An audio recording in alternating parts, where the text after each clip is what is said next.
Well, Kagiso Media CEO Mark Harris joining us now for a look at their earnings. Thanks so much for joining us today, Mark. So let me just read out some of the numbers. Headline earnings up 24.6%. We had revenue up 40%. But before we get into the numbers, I think more important talking point is the offer that you've had ultimately from majority shareholder Kagiso TISO Holdings when it comes to that cash offer come dividend of 28.50 Rand per share. So what's management's assessment as to whether this is an attractive offer, essentially? So Sam, I can't talk too much about it because, as you imagine, we're in the process at the moment.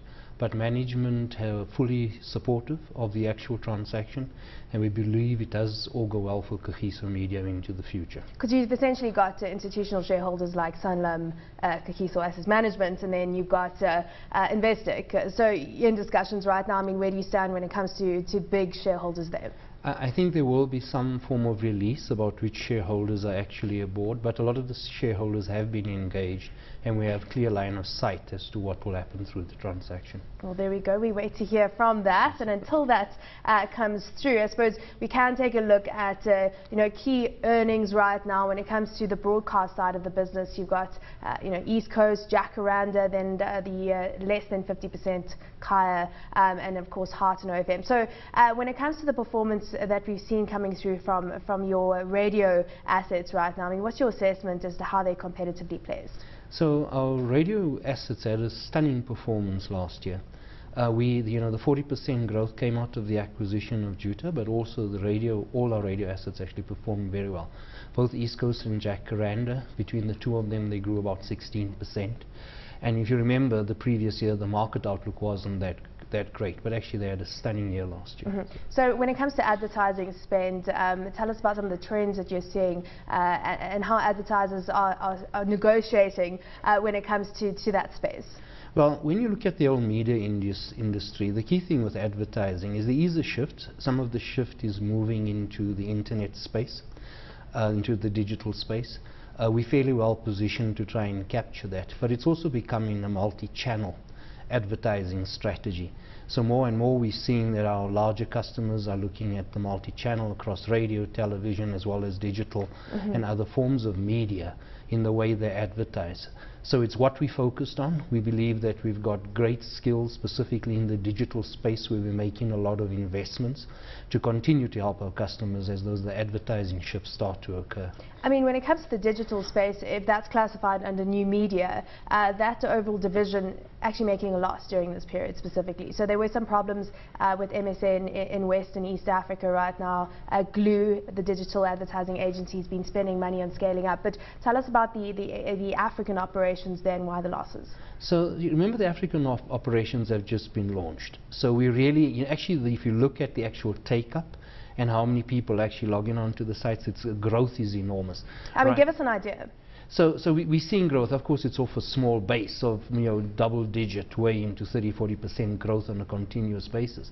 The issue is, of course, that you have to capture the advertising spend associated with that. So it's a new launch. We're very excited because as the listenership or the audience increases, we would expect that the advertising spend increases with that. So we're actually very optimistic because it's only really been launched in the last 2 months. And from a content perspective right now, what is the strategy that you're looking in order to make sure that content really draws in the advertisers who are looking for the eyeballs and the quality there? So our partnership with MSN, we have to ensure that we're able to drag the content out from the industry. So we've got a presence in the countries where they've launched MSN across Africa.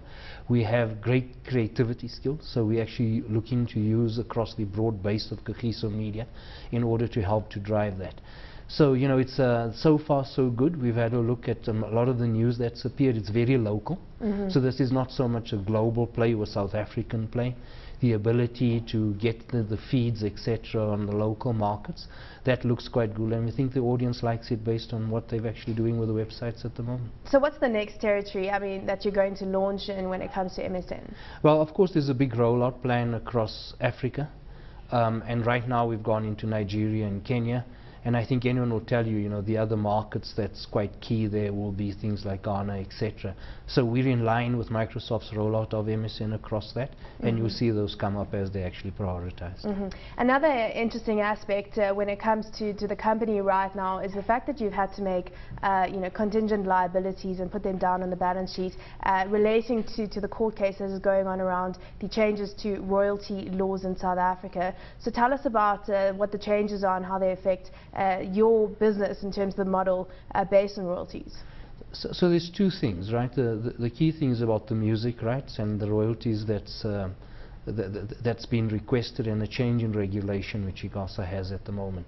So, you know, we're working with ICASA and we're working with the association to ensure that we're in line. I mean, how much is that in terms of the change right now, in terms of percentage royalties? I mean, how big is that change? Well, I mean, there's various debates. If you look at the global average, people talk about 5 to 7%. Locally, they're asking for about 15%, and currently that's in court. So, you know, we'll be able to benchmark what the right thing to do over the longer term is. But we have taken the necessary financial provisions to ensure that we can cater for it. Is this a serious threat to the business? I mean, in terms of earnings, or is it going to take out a big chunk of earnings in the future? Not really. As I said, we've already provided for different scenarios within that. So we're quite comfortable it's not going to have a major impact on the business going forward now.